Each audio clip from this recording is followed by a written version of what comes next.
এইভাবে তো আপনাকে বিভিন্ন কৌশলে দাওয়াতি কাজ এবং কোরআনের বার্তাগুলোকে ছড়াতে হবে। সেই প্রচেষ্টা কি আমাদের আছে? নেই। বরং রমজান মাসের প্রথম থেকে আর তার 1 মাস 2 মাস আগে থেকে অত্যাধিক মাত্রায় কাজ করে মানুষ, মেহনত করে টাকা উপার্জন করার জন্য। রমজান মাসে আরও বেশি মেহনত করে টাকা উপার্জন করার জন্য। কেন? একজন ব্যক্তির কাছ থেকে উপলব্ধি করা বিষয় বলছে রমজান মাসে অত্যাধিক মাত্রায় খরচ, প্রতিদিন ইফতারে ফল ফাঁকাড়ি ইত্যাদি ইত্যাদি, সাহারিতে মাছ মাংস করতে করতে রমজান মাসের খরচ বহন করতে করতে মনে হচ্ছে সংসারই করবো না। আশ্চর্য ব্যাপার। রমজান মাস এসেছে এক শিক্ষা দিতে, আর রমজান মাস উদযাপন করছে আমরা আর একটা শিক্ষা পেতে। তারপরে তো আবার আছে ঈদ। ঈদ তো বুঝতেই পারছেন আজকালকার, আল্লাহ মাফ করুক, আল্লাহ তাআলাই মাফ করুক, আজকাল কিছু কিছু মানুষের মধ্যে ইনকাম সোর্স বাড়ানোর জন্য দেশে হয়নি বিদেশ যেতে হয়েছে। কোথায় পড়ে আছে স্বামী তার কোনো খোঁজ খবর নেই। মা বোনেরা বোরকা পরে থাকলে কি হবে? বোরকা পরে আছে ঠিক আছে, বোরকা পরে থাকলে তার জন্য সমস্ত জায়গায় যাওয়া যায় হয়ে গেল, বৈধ হয়ে গেল। আল্লাহ রাসূল সাল্লাল্লাহু আলাইহি ওয়াসাল্লাম বলেন লা তুসাফিরুল মারআতু ইল্লা মা আদি মাহরাম।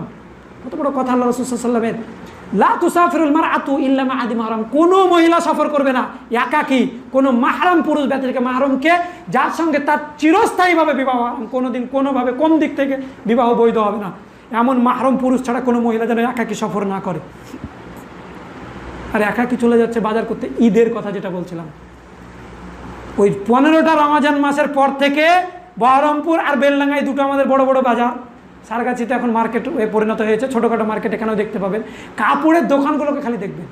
আর কাপড়ওয়ালারা ভেবেই নিয়েছে যে পুরনো ছাঁটা বাছায় যাই মাল থাকুক না কেন এই মুসলিমদেরকে দিয়ে দেওয়া যাবে এই রমজান মাসের মধ্যে।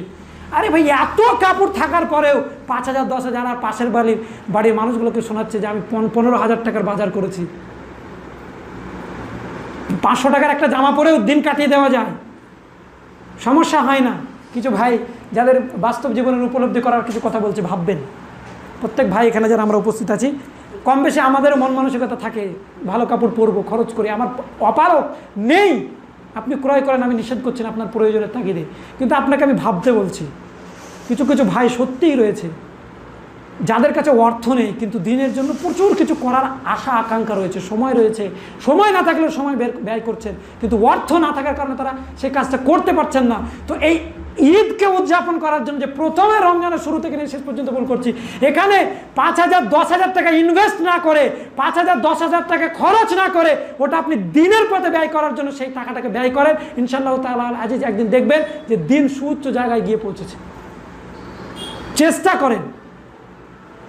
ঈদ ওই জায়গাতে খুশি হবে, ঈদটা আপনার জন্য ওই জায়গাতে গিয়ে খুশিতে পরিণত হবে যে জায়গায় আপনি প্রকৃত তৃপ্তি অর্জন করবেন আনন্দ নিয়ে।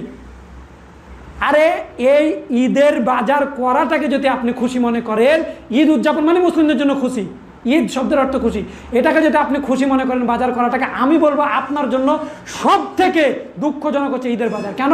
আপনি বাজার করে নিয়ে গেছেন, আপনার স্ত্রীকে দিচ্ছেন, তোমার মতো স্বামী পেয়ে জানার জ্বালা, জানো অমুককে 5,000 টাকা দিয়ে শাড়ি কিনে দিয়েছে, তুমি আমার জন্য 400 টাকা দামে শাড়ি, আপনি আনন্দ করে কিনে নিয়ে গেলেন আর সেটা আপনার জন্য দুঃখে পরিণত হলো।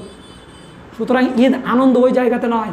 আপনি যখন মনে করবেন যে আমি আল্লাহ ভীতি অর্জন করতে পেরেছি, সত্যি সত্যিই পেরেছি, আমার পরিবারের মধ্যে ইসলামকে প্রতিষ্ঠিত করতে পেরেছি, আমি মুত্তাকিন হতে পেরেছি, আজকে ঈদের সালাত আদায় করতে যাচ্ছি আল্লাহ সুবহানাহু ওয়া তাআলার ঘোষিত বাণী অনুযায়ী, সেই দিন মনের মধ্যে যে তৃপ্তি অর্জন করবেন, সেই তৃপ্তি আপনার কাছে 5,000 টাকার ড্রেসে কোনোদিন দিতে পারবে না।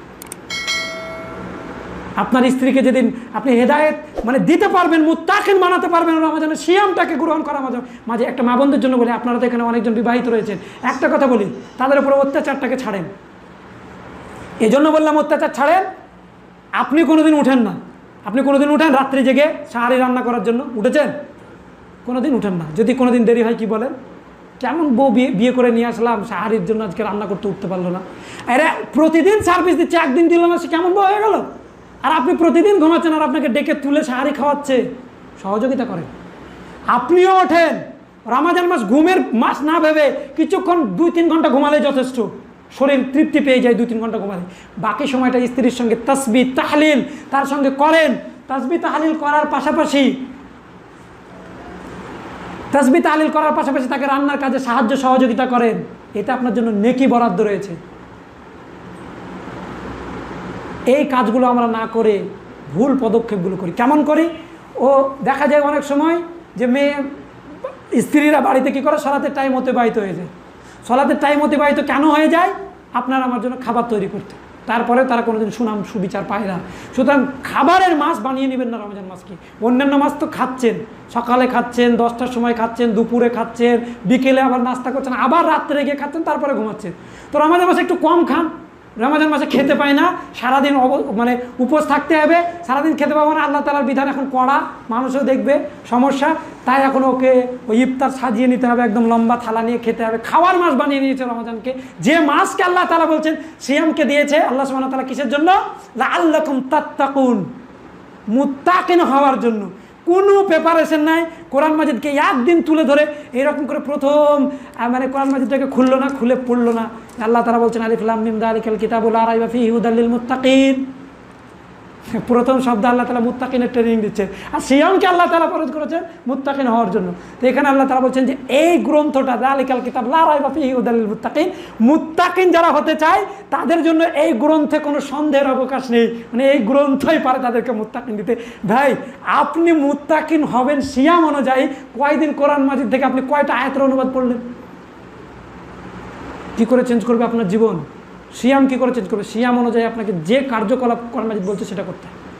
এই কোরআন মাজিদ আর ওই আয়াতের কয়েকটা আয়াত যাওয়ার পরে আপনি কয়েকটা আয়াতের পরে পড়েন, এখানে আপনি আবার একটা বিষয় পেয়ে যাবেন, যেখানে বলা হচ্ছে যে আয়াতটা আমি আপনাকে বলে দিই, দানের ব্যাপারে এই আয়াতটা খুব গুরুত্বপূর্ণ একটা আয়াত।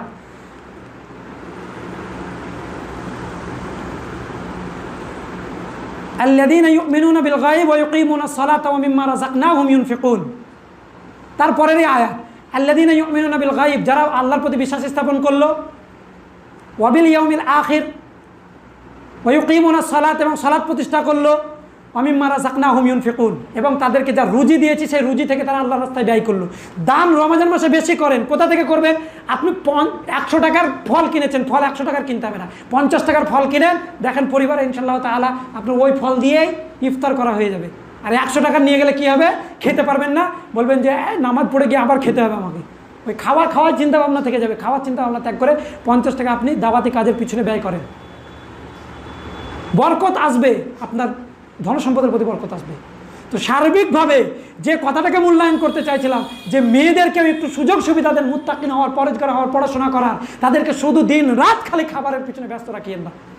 বাড়িতে বলেন তুমি একটু কোরআন মাজিদ পড়ো, কোরআনের অনুবাদ পড়ো।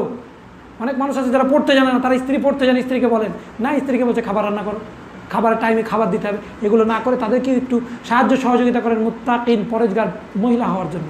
আল্লাহ তাআলা সার্বিকভাবে আমরা যে কথাগুলো শুনলাম, আমাদের যে ভুল ত্রুটিগুলো রয়েছে সিয়ামের মধ্যে, আমাদের যে প্রিপারেশন নেওয়া উচিত সেটা নিতে হবে। আরও ভাববেন আপনি যে আপনার মধ্যে আমার মধ্যে কী ত্রুটি রয়েছে, যে রমজান মাস কীভাবে আল্লাহ রাসূল ব্যয় করতেন আর আমরা কীভাবে ব্যয় করছি। তো সেই দিক দিয়ে লক্ষ্য রাখবেন। আমার সময় শেষে মানে অতিবাহিত হয়ে গেছে। আর একটা কথা আমি বলি, হাদিসের অনুবাদটা শুধু বলছি, প্রত্যেক মানুষকে একজন ফেরেশতা ডেকে বলে রমজানে, ইয়া বাগি আল খায়রি আকবির, হে কল্যাণকামী তুমি কল্যাণের দিকে ধাবিত হও। অর্থাৎ রমজান মাসের মধ্যে কল্যাণ নিহিত রয়েছে। এবং বলে ইয়া বাগি আশ-শাররি আকশির, হে ধ্বংসশীল ব্যক্তি তুমি ধ্বংস হও। মানে রমজান মাস পাওয়ার পরে যে ইবাদতে মশগুল থাকুন, ধ্বংস হল। সুতরাং আমরা যেন এই মাস থেকে দাওয়াতি প্ল্যাটফর্ম ভেবে নিজের জীবনে অন্তত যেন দাওয়াতি কাজ করতে পারি। বাইরে সেগুলো বাদ দিলাম, নিজের জীবনে।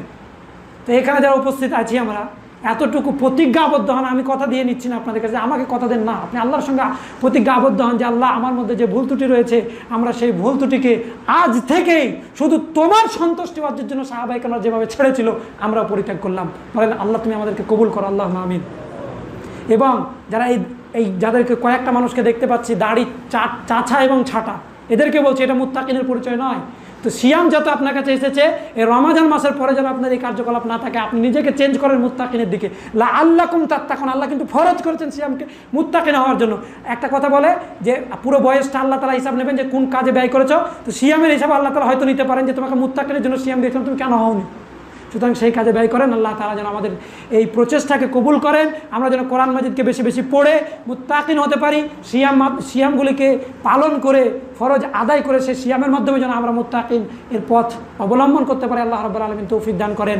আল্লাহুম্মা আমিন।